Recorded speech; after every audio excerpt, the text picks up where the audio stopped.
Vamos a ubicarnos en el contexto, haciendo una pequeña síntesis de lo que ocurrió el día de ayer, para entrar justamente ya en el ámbito de lo del día de hoy. Ayer dábamos continuidad a lo que estábamos reflexionando el primer día, en el sentido de reconocer la posibilidad de hablar de un pensamiento, y un pensamiento que se diferencie del que actualmente puede llegar a ser hegemónico. Se habla entonces del pensamiento crítico. Y ayer reconocíamos cómo ese pensamiento crítico se puede expresar en lo que Sergio Vilar denominaría una nueva racionalidad. Y a partir de eso entonces decíamos cómo esa nueva racionalidad corresponde a una nueva época, que es la época que nos corresponde a nosotros al momento vivir. Y se hacía una caracterización de esa nueva racionalidad, reconociendo que, según Sergio Vilar, esa nueva racionalidad podría tener unas siguientes características. Primero, reconocer que es compleja respecto de las demás complejidades, tanto de la teoría como de la vida misma. Segundo, que es una racionalidad que desarrolla nuevas lógicas, como las lógicas probabilísticas, donde trata de superar solamente la racionalidad de causa y efecto, no porque se desconozca ella como posibilidad, sino porque no puede ser la única manera explicativa. Tercero, deja reconocer entonces que de esa nueva racionalidad, ir reconociendo que el mundo no es solamente causa y efecto, se deben considerar entonces las indeterminaciones del mundo, y por esa vía ir superando un poco el pensamiento determinista. Reconocer, por lo tanto, que la nueva racionalidad prefiere la complementariedad entre conocimientos, la conjunción de conocimientos y no solamente la disyunción que es propio del conocimiento disciplinar cuando se hace solamente desde una perspectiva.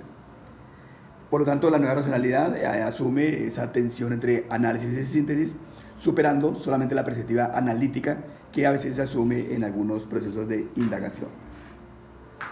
Por lo tanto, esa nueva racionalidad igualmente considera como punto pertinente el que hayan ciertas certezas, ciertas verdades, pero para reconocer desde allí potencia que implique superar esas precisiones y moverse justamente en lo impreciso y asumir verdades como verdades simplemente temporales e históricas que siempre son posibles de transformar.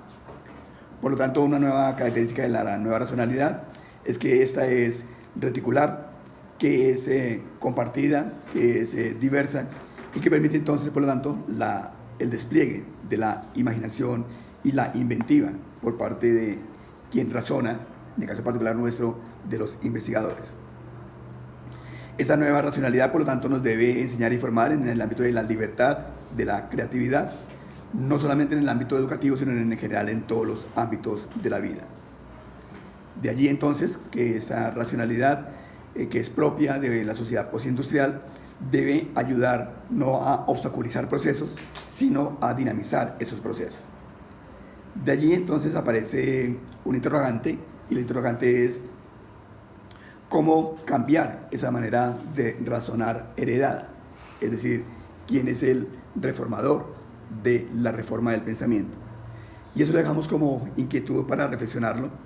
No hubo una respuesta directa, aunque hubo aproximaciones en el sentido de que lo realizamos nosotros como profesores, que somos los que estamos llamados en alguna forma a cambiar nociones de mundo, porque somos los que estamos en vínculo con esas nuevas generaciones. Sin embargo, quedaba allí una tensión, y es, podemos cambiar la racionalidad de otros sin darnos cuenta que incluso tenemos una racionalidad quizá estática y vieja, o tenemos que primero ir haciendo la transformación de nuestra propia racionalidad, tomando conciencia del lugar, si se quiere, donde ella está ubicada, para ahí sí poder llegar a ser posibilidades de propuesta de transformación, de nuevas racionalidades y en el sentido de nuevos estilos de pensamiento. Por esa vía apareció entonces la inquietud y la tensión entre educación y pedagogía, en cuanto que se planteaba que si la pedagogía generaba modelos y era necesario llevar modelos al aula de clase, o sea, al contrario, en el aula de clase lo que se hacía era innovar y los modelos en alguna forma quedaban al margen. Por eso se vio la necesidad de reconocer entonces que la educación tiene que ver con un proceso que todos nosotros en cuanto humanos realizamos independientemente del rol de profesores. Por el simple hecho de ser parte de la cultura, ayudamos en la producción y reproducción de la cultura. Visto desde allí, todos somos educadores. Pero hay un ámbito particular, que es el ámbito de la universidad, donde se dice privilegiemos la reflexión sobre la manera como ciertos educadores, ahí sí ya llamados profesores, hacen ese acto de enseñanza en la relación enseñanza-aprendizaje. Y entonces desde la universidad se crea un campo de conocimiento, que es un campo disciplinar, que es conocido como la pedagogía. Cuando la pedagogía se instaura como campo de conocimiento desde la universidad, empieza entonces a aparecer objeto de estudio de esa disciplina. Y el objeto de estudio de la disciplina llamada pedagogía varía según escuelas de pensamiento. Sin embargo, hay cierta tendencia a considerar que la pedagogía estudia las prácticas educativas. Y decir que estudia las prácticas educativas es hablar en plural, porque puede haber pedagogías formales o pedagogías informales. La mayoría de las veces lo que se ha indagado ha sido alrededor de las pedagogías formales, es decir, pedagogías institucionalizadas, y en particular de pedagogías de básica primaria y secundaria. Últimamente ha aparecido cierto interés por mirar cómo son las prácticas de educación en el ámbito universitario. Y entonces se habla un poco de una pedagogía universitaria. Pero aún esa pedagogía universitaria o la pedagogía de la básica primaria o secundaria lo que hace es reflexionar para producir teoría sobre las maneras como allí se educa. Esas maneras como allí se educa abre la perspectiva de indagar sobre diferentes procesos. Algunos se centran en la enseñanza, otros en el aprendizaje, otros en la manera de transmitir en el lenguaje tradicional el conocimiento o de las maneras como se construye el conocimiento en la relación estudiante-alumno. Desde ese acercamiento que se hizo ayer, entonces se decía cómo es pertinente reconocer que hay modelos que corresponden entonces a la pedagogía como disciplina, pero que en el aula de clase uno no llega con un modelo, y si llega con un modelo no es para querer aplicarlo tal cual, porque la realidad, en cuanto que es movimiento, siempre va a expresarse de una forma diferente a la que el modelo nos plantea. Por lo tanto, en el aula de clase, en la vida real, lo que hacemos es innovar, trabajar según el devenir para desde allí ir construyendo. No una novedad absoluta, pero sí en esa procesualidad no hacemos solamente calco de experiencias previas, sino que introducimos alguna variante en las maneras como nosotros educamos. Y que generalmente ese cómo educamos está dado desde los referentes de quienes nos educaron. En palabras de Carlos ayer, porque nosotros lo que hacemos es educar como nos educaron, enseñar como nos enseñaron. Pero ese decirlo de esa manera, pues no es tan estricto. Desde que ya hemos dicho, tenemos la posibilidad de crear. Y si, por ejemplo, ustedes cojan este modelo de enseñanza que se tiene aquí en el doctorado, entonces pueden asumir algo de ello. Pero también según el grupo particular van a decir, no puede haber una sesión de toda una mañana solamente en clase magistral. Hay que colocarla con otros elementos para apropiar el conocimiento. De allí, de esa práctica particular y de la innovación que ustedes van creando, pueden ir haciendo reflexión teórica, por lo tanto pasan del rol de profesores al rol de investigadores y por lo tanto asumen la perspectiva pedagógica. Pero cuando un profesor de aula se vuelve pedagogo, que era algo que surgía ayer como pregunta, cuando hace reflexión sobre su práctica de manera constante para producir conocimiento por vía de proyectos de investigación que tienen como consecuencia la socialización en congresos, en seminarios, es decir, en eventos de la comunidad académica. Y cuando, además, por nuestra tradición, se publica lo que se investiga para que la comunidad académica entre a debatirlo y diga, primero, lo que se propone como modelo, si es modelo o no tiene las condiciones mínimas de lo que puede ser un modelo. Esa teoría ya está asumida, es decir, que se haga la crítica respectiva. Eso genera entonces una invitación a poder asumirnos desde el doctorado en perspectiva reflexiva pedagógica. Y se supone entonces, lo hemos reiterado, que las tesis de ustedes no pueden carecer de un referente teórico pedagógico. A veces se encuentran tesis donde son muy buenas, por ejemplo, en emprendimiento. Yo no diría debería ser dada laureada si fuera una tesis para administración.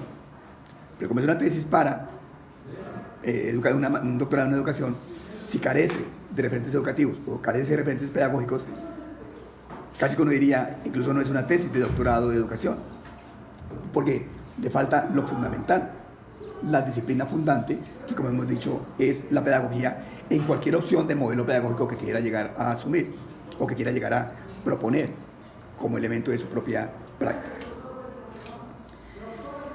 En esa discusión de educación y pedagogía que queda solamente allí esbozada, decíamos, muy bien, y ahora reconozcamos un poco cómo se da ese proceso de educación de nosotros para pasar de algo que no nos damos cuenta, tanto como especie y en particular como individuos, y es pasar de la condición de animalidad a la condición de humanidad.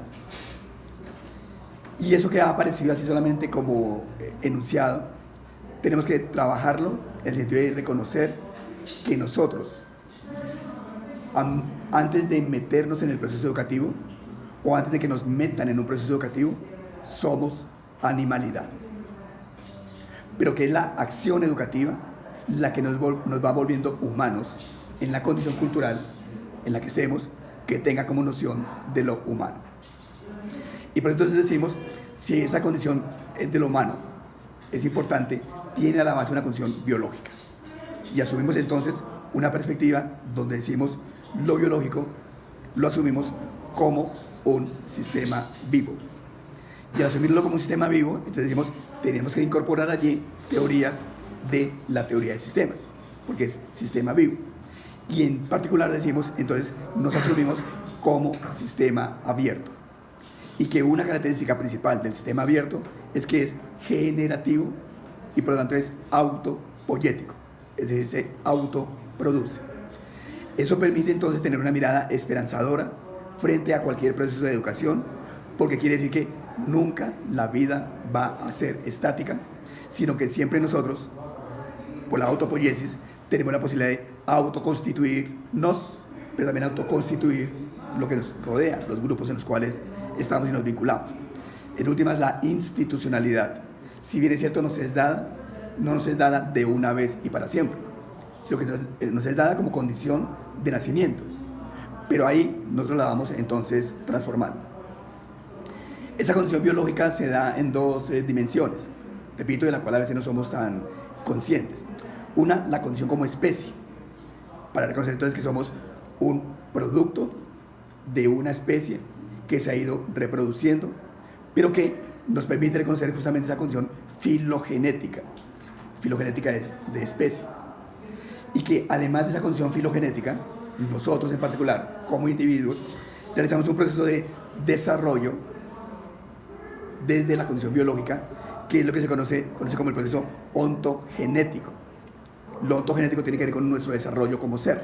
Entonces, siempre hay esa relación entre lo filogenético, especie, y decíamos somos reproductores de la especie, y el elemento ontogenético, donde hay desarrollo de nosotros como individuos. En esa tensión filogenético-ontogenético, entonces decíamos, es posible reconocer que hacer una mirada de la biología en perspectiva de Edgar Morin, de la lógica de la vida, nos permite reconocer lo que se podría denominar una biología hacia abajo y una biología hacia arriba. Biología hacia abajo nos permite reconocer, en particular, que nos movemos siempre en términos del caos y la complejidad, y que ese caos se mueve en la tensión, entropía y negantropía, orden y desorden, pero que ese orden y desorden siempre tiende a un orden provisional, que es el que hacemos nosotros como trabajo autopoyético. Nosotros siempre tendemos a organizar el desorden para poder tener cierto nivel de estabilidad, pero es un orden provisional del cual no nos damos cuenta, y entonces siempre estamos en esa procesualidad y en ese movimiento, si se quiere, del orden provisional. Y aparecía ahí un elemento importante, era reconocer entonces el valor del movimiento para reconociendo el movimiento aprender a